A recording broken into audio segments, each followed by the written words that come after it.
Frida Kahlo's self-portrait along the borderline between Mexico and the United States was painted in 1932, while she was living in America with her husband Diego. The work is made of oil paints on metal, a contrast that may be seen to represent the industrialization of America and the natural resources of Mexico. What's key about this work, as with much of Kahlo's art, but particularly her self-portraits, is that she aligns herself with Mexico. It is this alignment that informs our whole understanding of self-portrait along the borderline, so keep that comparison in mind while we go through this. So let's start with Kahlo's figure. It's in a pyramidal form. She resembles an isosceles triangle, and this form evokes great power and strength through its association with the Trinity, with the divine. She stands on the border between two worlds, her back to the industrialized USA and looking towards her beloved but destroyed Mexico. And actually, her physical stance conveys her political stance. She's literally turning her back on consumerism and capitalism symbolized by the USA, in favor of a pre-colonized Mexico, which represents her communist beliefs.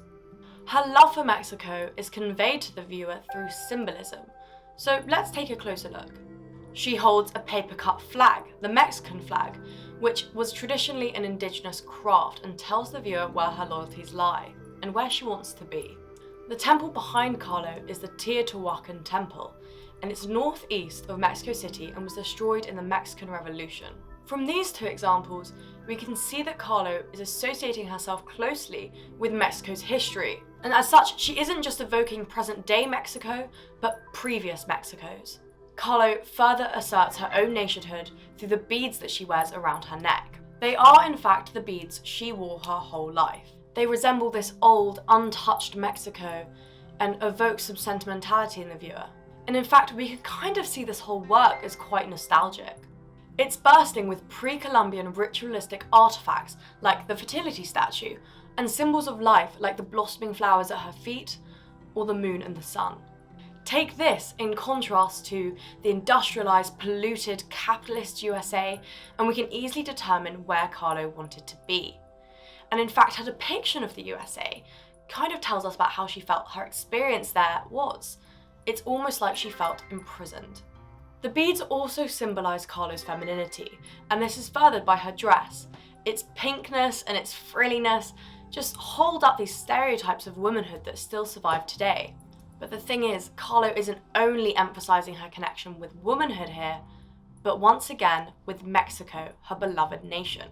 This is a traditional Mexican dress, and so by painting herself wearing it, and wearing it indeed, she associates herself with Mexico. And we can see here particularly, as we can with all of Kahlo's work really, is that she's painting herself the way that she wants her to be perceived.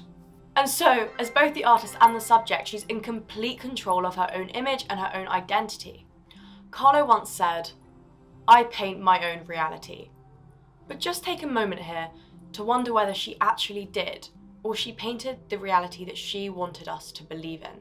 Now, this work actually links really closely to a portrait of Queen Elizabeth I called the Armada Portrait.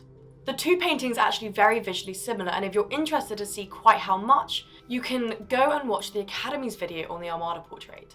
What's more intriguing to me, however, than the visual similarities are the contextual similarities between the two women. You wouldn't expect it, but they're definitely there.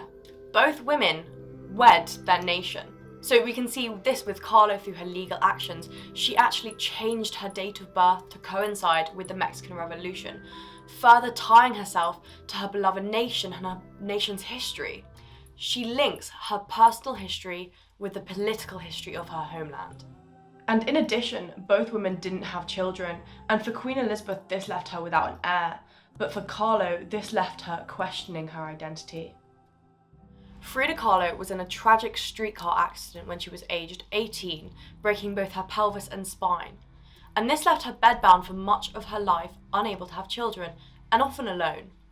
And we can see here how she questions her identity in self-portrait along the borderline through the conflicting imagery. The fertility of the Mexican soil in contrast with the toxicity of the cigarettes associated with the USA, and the subsequent association with masculinity, which then contrasts with the hyper-feminine dress she wears, bringing us back to the ever-present trope in Kahlo's work, gender. I'm Esme. Thank you so much for joining me today at the Academy with London Art Studies. I can't wait to see you here again soon.